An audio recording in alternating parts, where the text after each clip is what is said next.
You are listening to the Lucha Central Podcast Network. And now, Lucha Central Weekly.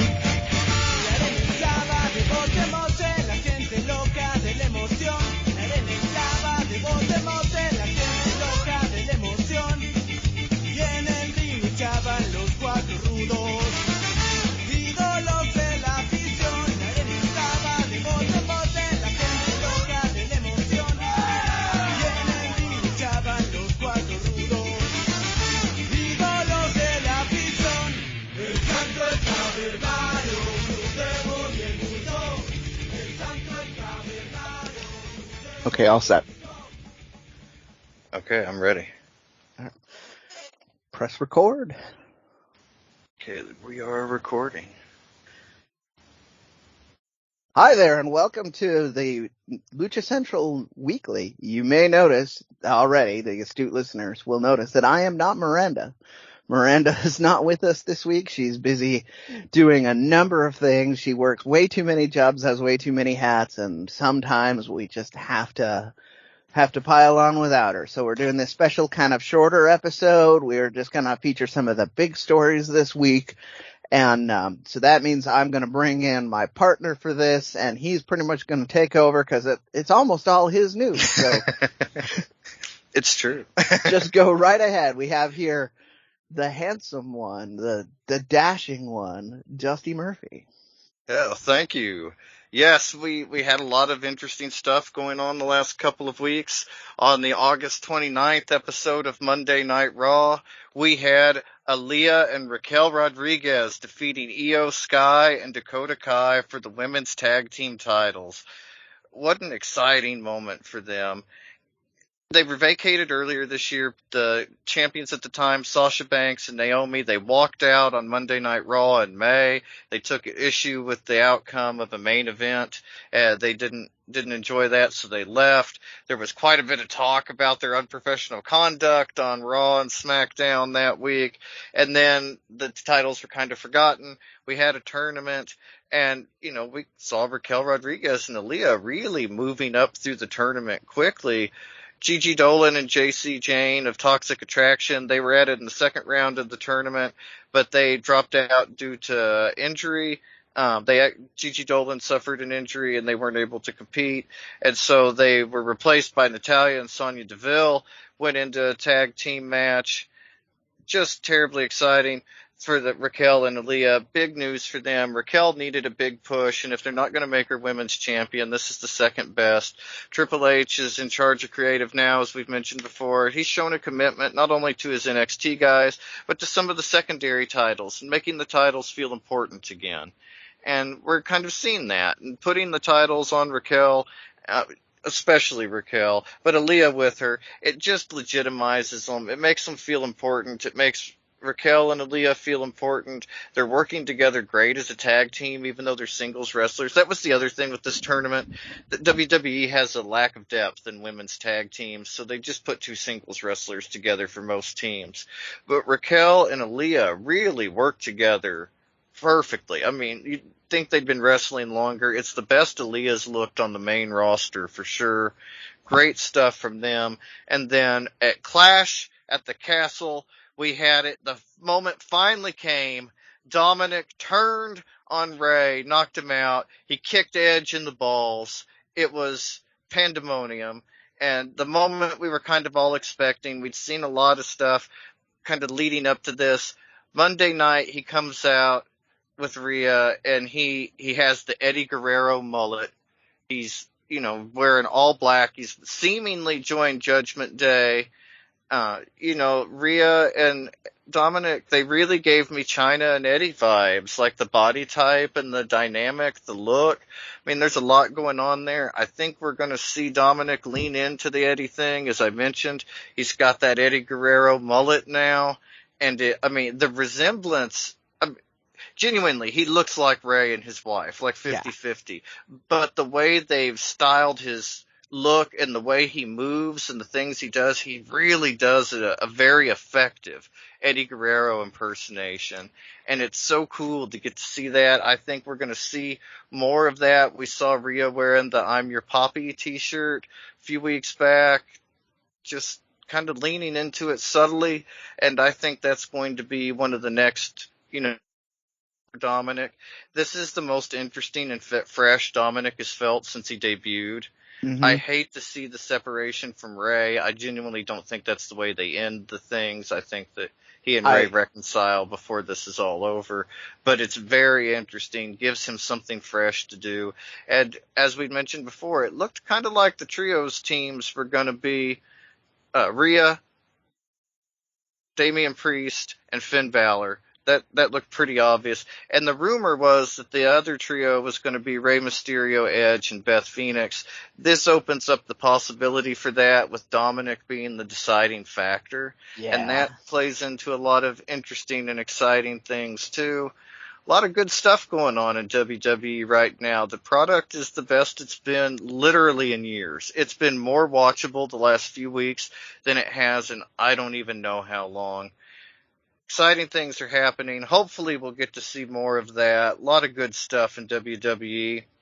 But then we also had some good stuff in AEW this week. Oh, before you First get up, too we had gung-ho there, the Dusty. AAA mixed tag team title match between Sammy Guevara and Ty Mello versus Ortiz and Ruby Soho.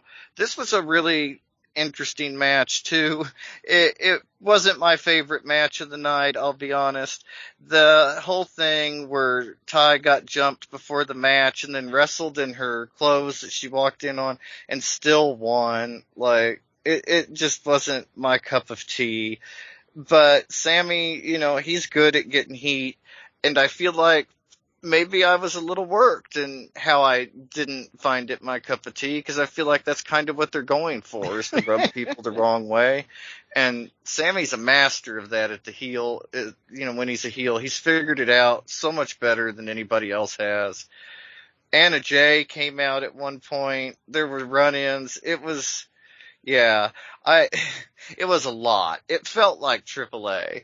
And I hope that they can kind of move on from this feud. It feels overdone in a way, even though it hasn't been around that long.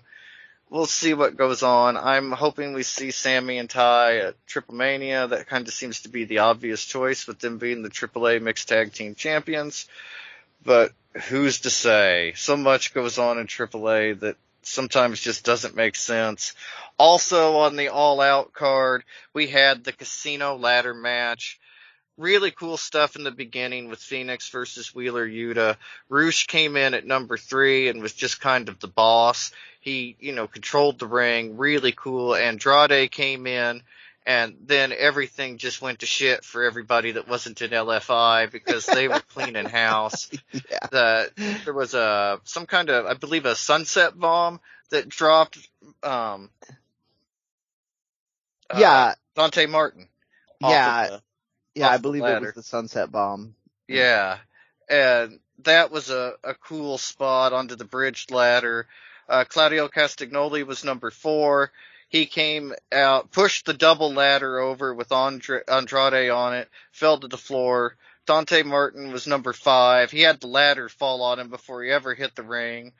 Penta was number 6. He did a Canadian Destroyer to Dante right on the ramp. Then he gave another one to Andrade on the bridged ladder. And it was pretty good up to this point. Yes. But the whole story of the match was the Joker, the wild card. It comes out to Sympathy for the Devil by the Rolling Stones, not a cover. Like, they actually paid Abco for the original recording, and got this. I don't know if you ever saw I believe it was called Masters of Illusion, where they would explain how a magician did his tricks. The mask was supposed to look like the devil, but it really looked like the face paint that the guy that explained all the magician's tricks wore. It wasn't a great taste. No, that's 100% what I thought. I'm like, oh, the masked magician is yeah.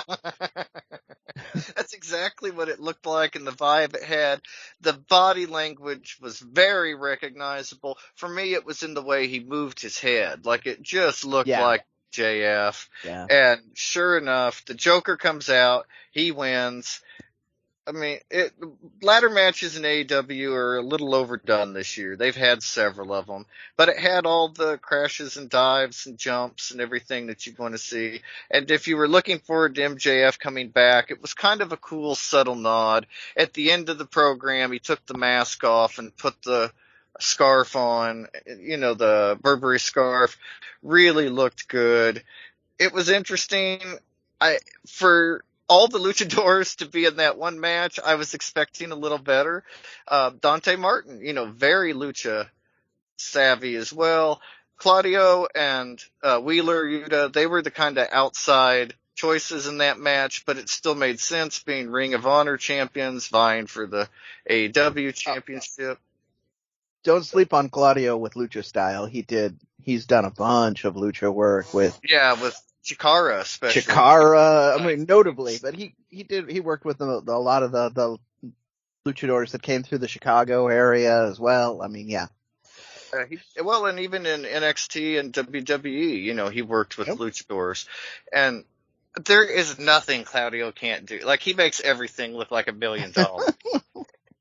He was kind of the secret star of the match in a way. Just everything he does, he's so effortlessly strong. I mean, literally like He-Man or somebody. It's ridiculous how strong he is, and always fun. The example on that is the giant swing, because he is legitimately holding up usually an over 250-pound human being in the air with just his shoulders as his feet move them around. So, yeah, I mean, try and do that. Just try. It's a simple move, but it's not nearly as easy as it looks. No, it would be almost impossible. For most people. That's why it's so special when you see it, yeah. Claudio doing special things. And the lucha content within the match was great. I just didn't like how all the luchadors got bunched into one match, and it couldn't even be their story. It was MJF's story. They felt like just kind of side pieces rather than centerpieces. We were talking about this before the show started. They could have done things, even with that MJF ending, to really elevate the Lucha guys. Maybe position LFI and the Lucha Bros for a little more heat the next time they encounter each other. Or, make Rush and Andrade look like they're super pissed off that they got outplayed by MJF.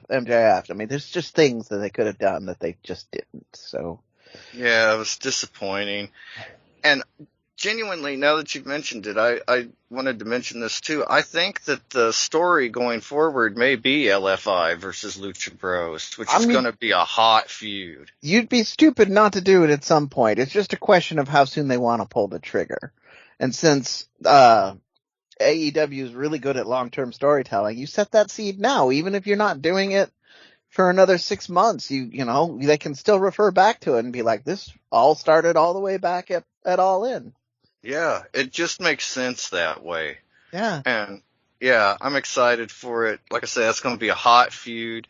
I would love to see, I think we'll see somebody else debut in LFI. They've teased it. Of course they kicked Dragon Lee out of LFI. Did they? Yeah. Yeah. A lot of interesting things going on for LFI, and we will touch on LFI later in the show. Absolutely. But next up, we have AAA.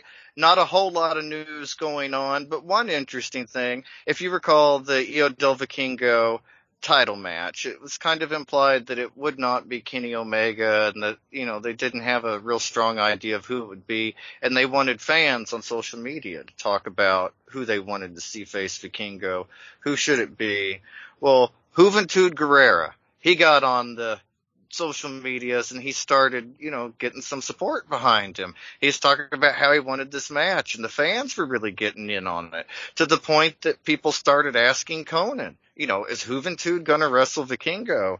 And Juventud says he'll consider it if their fans are really interested. He's said they wanted to make sure it wasn't just a loud and vocal minority that were into it, but if the fans were interested in it, he would advocate for the match for Juventud versus Vikingo. So big of him. Yeah. Oh, yeah. I feel like it's the same internet culture that named a ship Bodie McBoatface. Like, I don't know that there is a genuine, as large of a genuine and honest interest in seeing Hoovy challenge as the social media. I think it Yeah. just got momentum because it's a hilarious idea.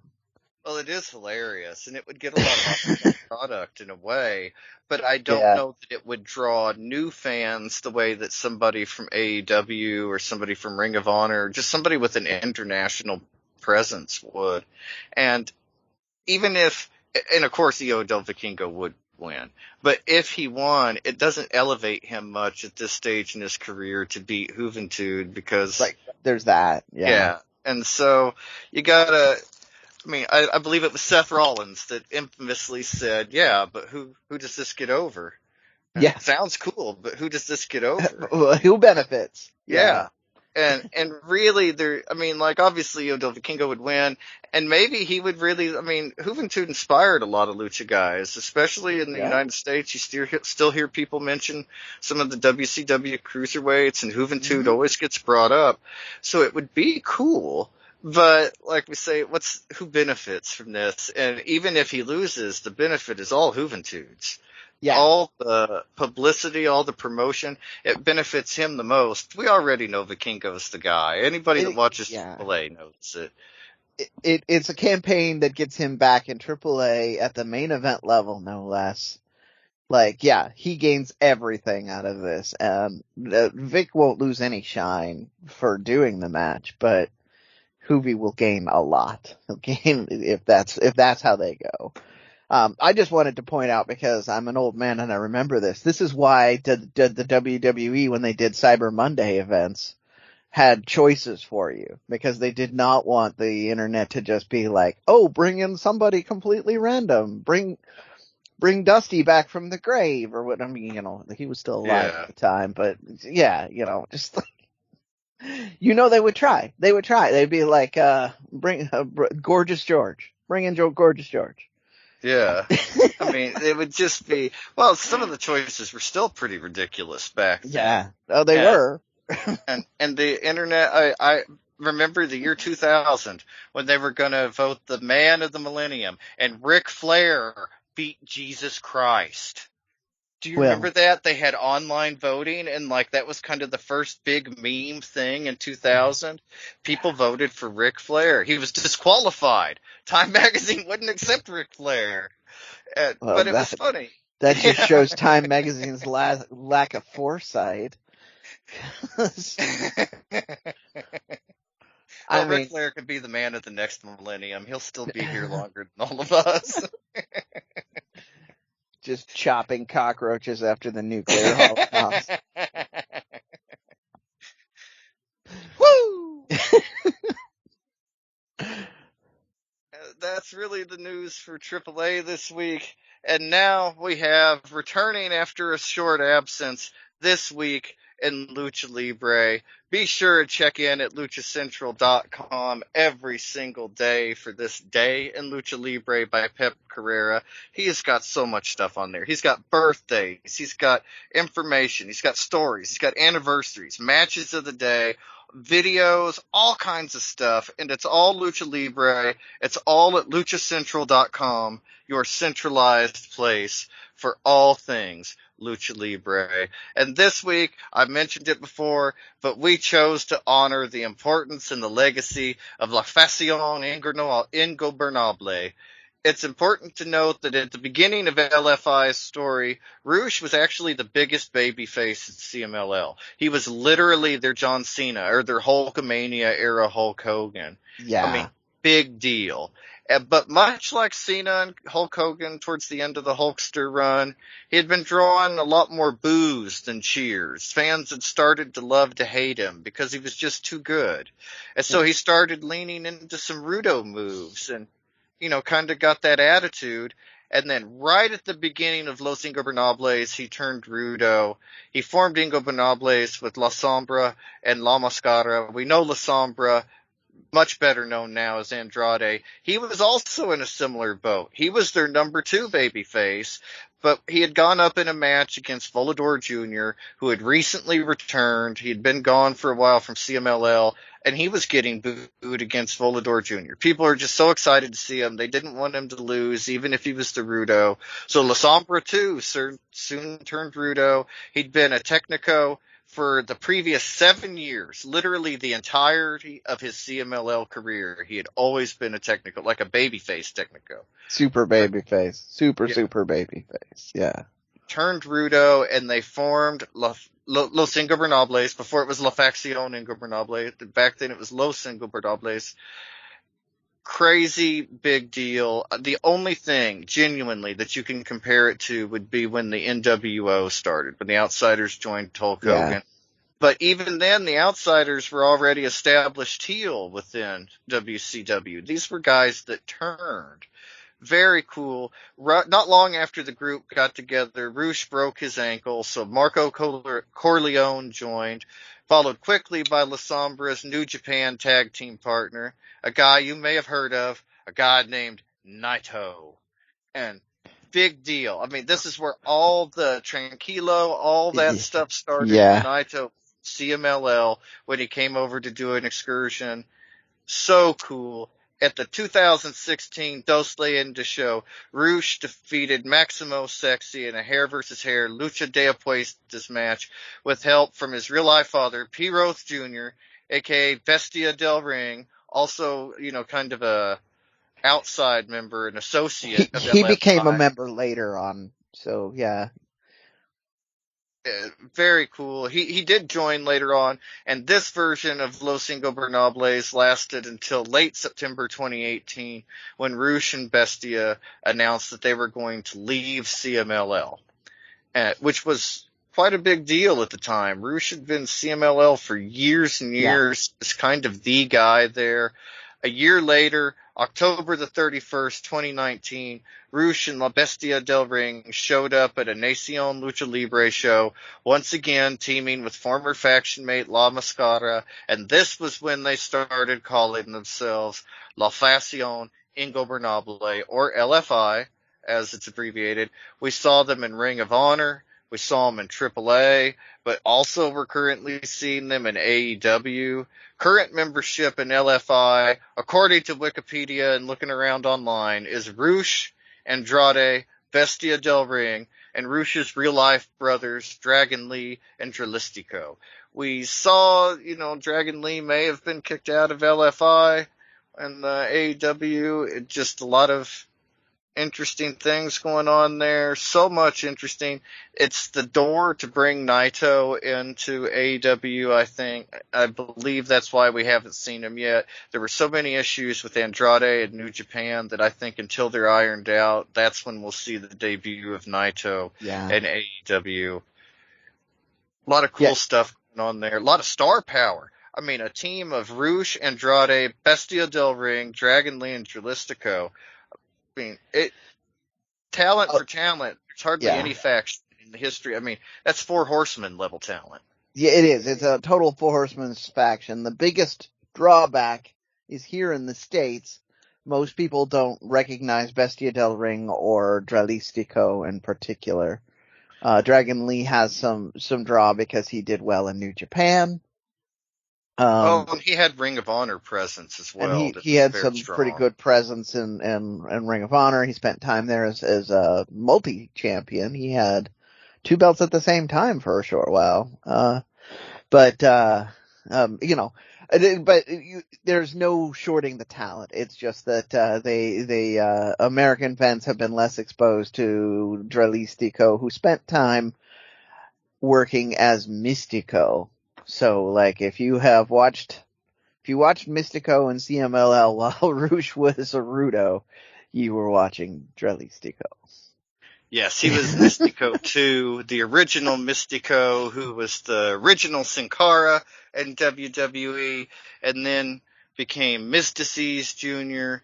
and Caristico. Then he became Mystico again. So it's quite a journey for Mystico there. Yeah. interesting. But we yes. unraveled this on a previous this week. Yeah. Like the legacy of Mystico alone is a storied tale. You could write a Hobbit length novel on just the legacy of all that in the story. It's absolutely true. I picked a favorite match for LFI, and it was the one that really got me into Rouge. I was kind of ambivalent on Rouge before this point, but it was the 2014 match, the Apuestas match between him and Negro Casas. This was, yeah, such a fantastic match. So good. Crazy Apuestas match.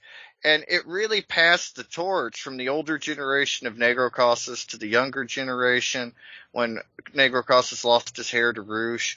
Mm-hmm. But it was just, I mean, such a fantastic match. The chemistry they had together was unbelievable. Rouge came off as kind of the young know-it-all who had both the strength and energy to just kind of out-wrestle Negro Casas. But Negro Casas didn't wrestle like an old man. He still had a lot of gas left in the tank, and it was an uphill battle for Rouge. He still does. Yeah, well, that's just it. Nearly, I guess it's 8 years later now, nearly 10 years later, but he hasn't lost a step since that match. Like, it could have happened yesterday. And so good. There were drop kicks to the face, like the Casas face smash drop kick. Super cool. So much went on in this match. And it really, like I say, it just was so exciting. It reminded me about what I always loved about wrestling and always loved about Lucha Libre. It brought back a lot of that teenage excitement, tape trading days excitement for me. And it just had that classic feel while still being new, and it passed things on to the new generation. And it was obvious Los Ingobernables were going to be the guys. It was just such a cool moment, an indefinable moment, so much going on for them. And it really established, I mean, Rouge had already been a big deal, but it showed that he could be the guy, like the big guy. Absolutely, yeah.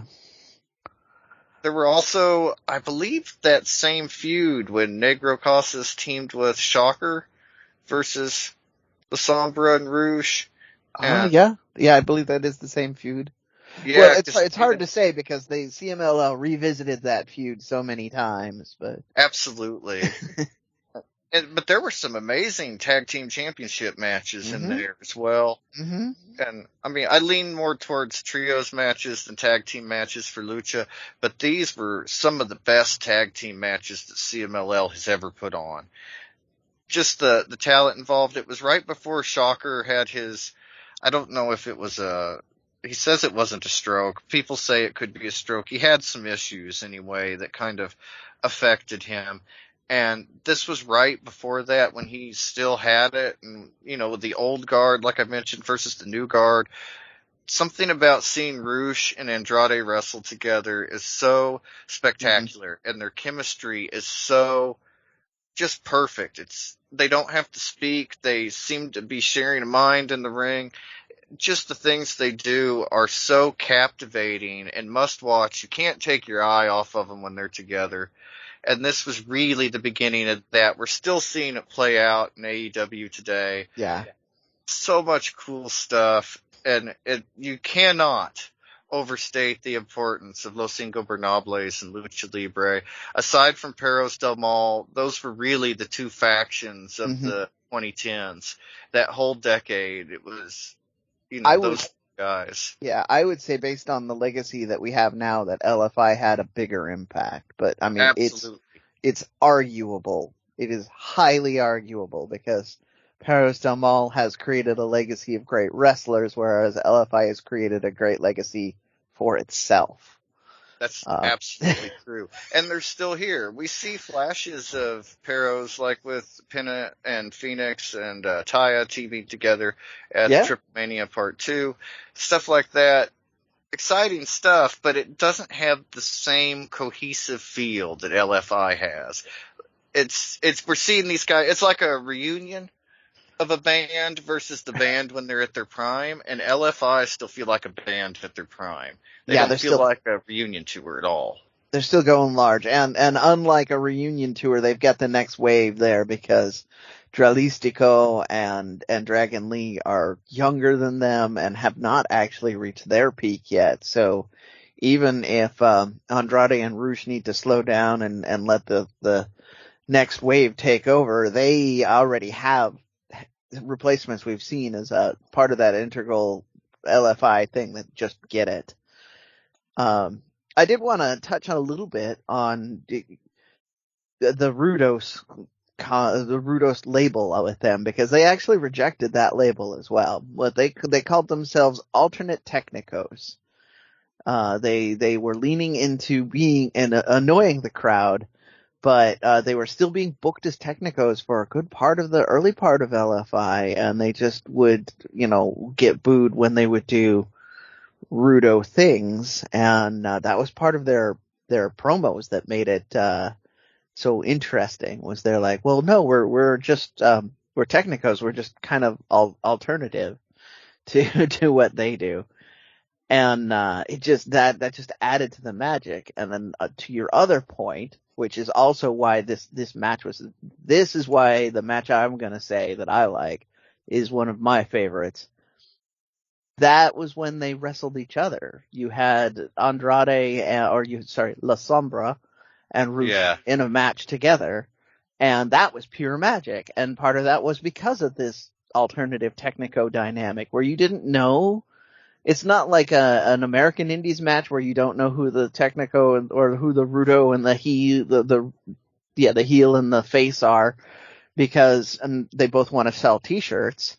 We didn't know who the Rudo and the face were because we didn't know what the heck these guys were doing at the time. And they leaned into that so heavily, it was magical. Magical. Yeah, it really was. And we've talked about that. Their charisma and their work together. And CMLL at the time, they advertised that as the match that was going to tear apart the Ingobernables. Like it was going to split them apart. And they were stronger than ever after that match. Yeah. It was so cool. And just a lot of refreshing stuff. Mystico genuinely was one of the biggest draws in Mexico, but for CMLL, there wasn't a whole lot between Mystico and LFI. Or Los Ingobernables. They were at one time the highest drawing faction in the world, like dollar for dollar. Oh yeah. And, well, they're still massive. The Japanese branch is still massive in New Japan. Absolutely. Well, and look at how bothered CMLL was that Andrade and Rush were going to work with New Japan. LFI is still a big name in Mexico, a big deal in Mexico, and you don't often see the kind of hurt feeling, bruised ego, pettiness in Lucha that you see in a lot of things, but we definitely saw it when they wouldn't let Andrade wrestle on Forbidden Door. I mean, and it was personal. Again, I have to stress this. Pep does not think CMLL intervened on that. And I mean, so our inside guy, Pep, has said, and we covered this at the time, that New Japan was the one that stood up and said, no, we have to honor our agreement. And that who knows what they thought behind closed doors. They may have been biting their fist going, we're losing so much money by not being able to do this, but who knows? But it was personal, and Andrade took it personal. It got onto social media, and it was, you could still feel it, to your point. Yeah, there's just so much going on with these guys.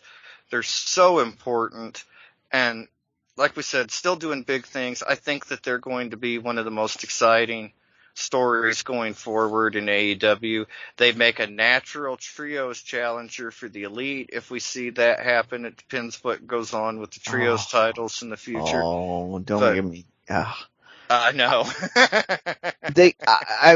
I appreciate that the Young Bucks probably needed to do something to feel like this is a legitimate belt, but man, there were so many more natural and good trios that they could have used in this, and the LFI went out so early, and it just really, really killed my interest in the whole tournament. Yeah, it did for me too. I really wanted to see Death Triangle go further. Also true. Yeah. Can you And imagine in an alternate universe somewhere, Death Triangle and LFI were in the finals of that? And that's the match that so like those two with the trios gold on the line is just, that's money. That's absolute money. absolutely. That's the match all Lucha fans wanted. And we saw the Death Triangle thing play into the House of Black thing. Allegedly, I mean, Malachi is on the way out. He bowed and blew a kiss to the crowd on his way out. And so if they sacrificed him for nothing to further that storyline, I'm going to be so disappointed. Well, I feel like that's what has happened because Yeah. Malachi Black, for those of you who don't know, because we didn't report on this, it's not directly Lucha news. Rumors have been circulating for several weeks that Malachi Black asked for his release.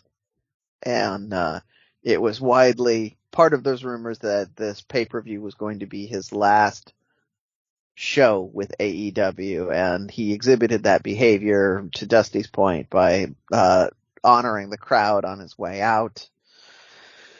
So, that is what the rumor was. We will see how that goes. There are a lot of things we've touched on a little bit about AEW's locker room that seem to be up in the air. So all of this excitement about LFI could totally go two directions on the Wednesday after we record this.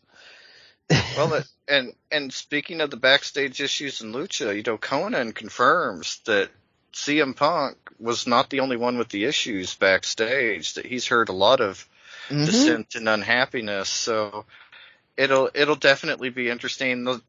Nothing is confirmed right now. It's still up in the air with the story. So we will have better details on a later show when things are a little more solidly confirmed. But what an exciting week for wrestling. Exciting year for wrestling. I remember in January when we thought the craziest thing that might happen was Cody Rhodes leaving AEW, the way he made sure to make Sammy look like a star on his way out. Now that doesn't even crack the top 10. Class act. I did actually want to swing all the way back to the WWE stuff because I had a couple major points on this. Oh, absolutely. First off, the Raquel Gonzalez, Rodriguez now? Is that? Yeah, Rodriguez now.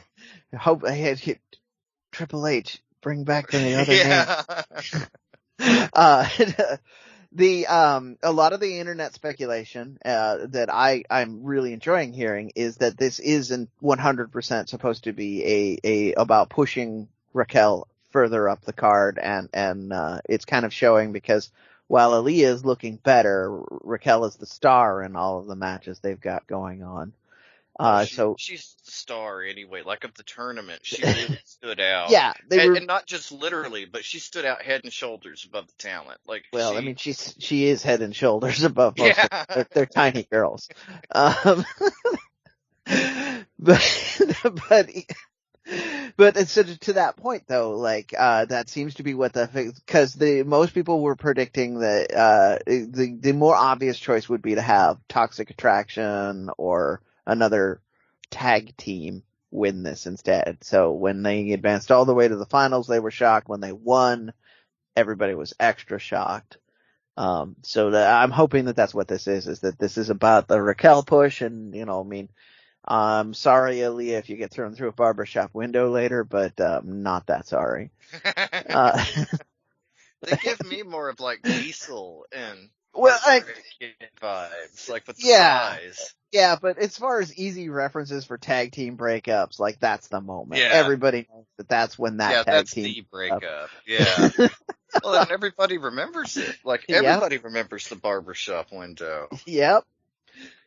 Yeah. And then, the Dominik thing, because I finally put this together when you were talking about it. We were talking about how he looks like Eddie Guerrero and he's been acting more like Eddie Guerrero. It's very obvious he has a deep-seated appreciation for Eddie Guerrero. He's been honoring Eddie in matches for over a year now. And now he's got the mullet and all that. What if and this is just the fantasy booking thing here, what if him supposedly switching sides is just an Eddie Guerrero move to get them overly confident, and then he takes them out, my gosh. right? That would be so perfect. Like, I had considered that it might be, that he might not be as with them as they thought. But doing the Eddie Guerrero style swerve would just be too perfect. Right. I mean, and it seems like he would pitch that to me. So yeah, keep going. Sorry. Yeah, no, I love that idea. And like we said, he's definitely paying tribute to him with the hairstyle, the look, the body language. And so to channel Eddie, yeah, he lied and he cheated and he stole. And I would love to see Dominik pull that on Judgment Day and rejoin his dad. That would be, like you say, it's fantasy booking, but that would be such a sweet and satisfying moment. Yeah, I mean, so I wouldn't have seen this happening under Vince McMahon, but I can see Dominik proposing this to Hunter, and actually Hunter liking it. So who knows? Yeah, well, and Dominik is the most exciting and the best he's looked since he debuted. Oh, he looks so good these days. Yeah, and so like even with that stupid mullet. Yeah, I'm not a big fan of the mullet, but it's his hair, so. Even when mullets were popular, I was like, ugh, that does not look good. There were some that I thought were better than others, but that falls into the others category as far as even my mullet appreciation. Like, and if that's supposed to get people to look at him and go, what the heck are you thinking? Then that's perfect. But yeah, well, and he totally looks like a wrestler.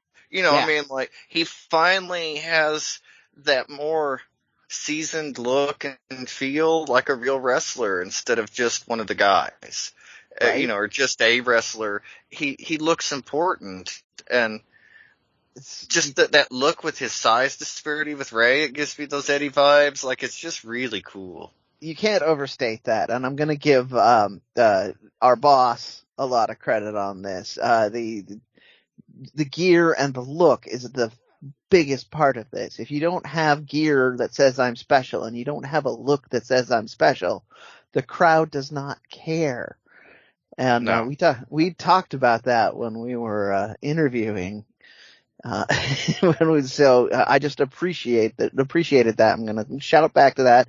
If you don't remember, it's in our history. We did an interview with one of the two men from Masked Republic.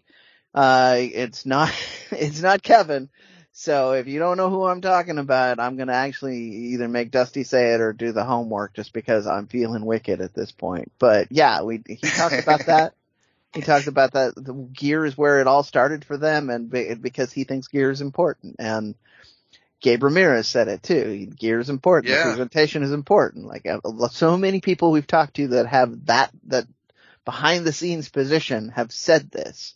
And Dom is exemplifying it right now. Like, he transitioned from an adequate look to a memorable look. Like, people will see him on TV now and know he's important, and they will remember him. So yeah. Yeah, and it makes him look a lot more grown up. When he had the shorter haircut, he was smiley and happy and there to help Rey. He felt like somebody's son. It felt like somebody's son there. And now he feels like his own man, his own character. And that is so important too. I mean, as much as and maybe the storyline and the gear and everything have inspired confidence in him, but his confidence, you can see, has gone way up lately. And just such a exciting talent. A lot of people were ambivalent on Dominik for a while. We saw so much staleness and repetition in the feuds that he and Rey were put in. And even with the Judgment Day, this has gone on literally all summer long. Yeah. But it feels fresh and exciting again. I want to see what happens this week. I can't remember the last time I was like, man, I can't wait for Raw. Right? I want to see what happens. This is why you get all the news, because WWE is revitalized, AEW is revitalized, both in front of the screen and behind the screen. Yeah. AAA is building up big right now. Like, it is such a good time to be. We didn't cover CMLL this week, not because it wasn't good, but just because Dusty and I wanted to do a shorter show so that we could get get this recorded and in the can and reliably have this out for you. But, I mean, yeah, CMLL is looking great now too. So like wrestling is back on the upswing and it's super exciting. Yeah, wrestling's the most exciting it's felt in years for me. Honestly, it's right around a decade. Like, well, no, because the first 2 years of NXT were so good. Yeah, I was really into NXT. Black and Gold era, so good. I mean, all of the Black and Gold era was good, but like the first 2 years of that Black and Gold era, it was just magical. You didn't know what was going to happen. There was no cynicism or predictability about it at all. No. I think that's the last time I was this excited to watch wrestling. Yeah, I think it's been about that long for me too.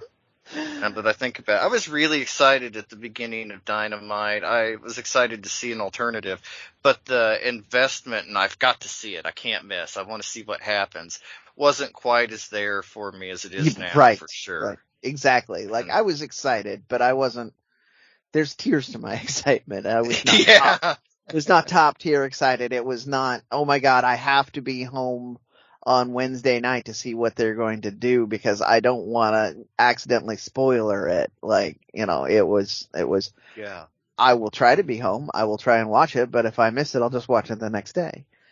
And we've wandered all the way back to the top of the show after I wanted to get in a couple of those points because I wanted to enhance that conversation. Because the WWE is doing good, so we should talk more about what they're doing that's good. Oh, absolutely. Flip side, we didn't cover this, but there was a 4-way tag match with Los Lotharios in it that also took some of the wind out of my sails, and I'm a little less excited about that. But yeah, I didn't mention that, but yeah, it was.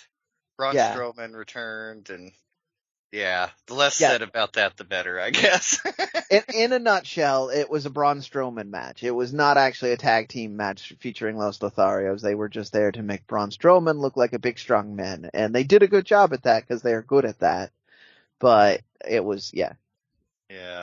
And it brought me back to the period of time where, you know, tag teams in the WWE were an afterthought or even sometimes more of a joke, and I didn't care for that at all. But yeah, we've established on the show we're all big fans of tag team wrestling. Oh yeah, huge fans of tag team wrestling.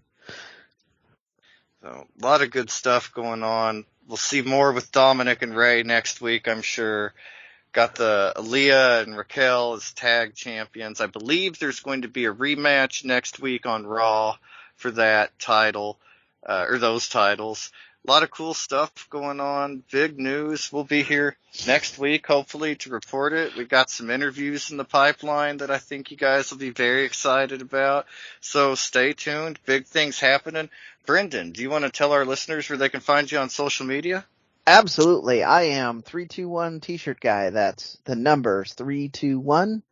T-shirt guy is all spelled out. I am on Facebook.